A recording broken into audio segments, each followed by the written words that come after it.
na talaga siguro ng tadhana akong saktan. Baka hindi siguro masarap. Talaga bang importante yung performance, host? Oo, syempre. Ha? O, pa naman yung walang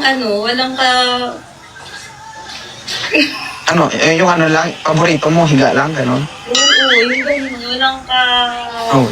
yung sense. Ay? Para ka palang kahoy, no? Oo. By the way, taga saan si Sir? Taga Pampanga ako, pero nandito ako sa Palawan. Sir, nasa Maynila si Ma'am. Nandito ako sa Kaya mo bang Bulacan. puntahan? Bulacan. Ay, Bulacan Mas malapit pala. na kung nasa Pampanga ako. Oo, wala namang mahirap pag ginusto mo. Oo. Mahirap lang talaga minsan yung dumadapa. Lulo ka. Sa Pampanga ako. May hirap dumada pa? Parang Ang mahirap. gusto niya, Sir, higa lang. Ano pangalan mo? Ako, Ann Eunice. Oo. Okay. Ganun lang, Sir. Tulog na lang kita. Paano ba? Masarap kaya minsan yung wala kang ginagawa.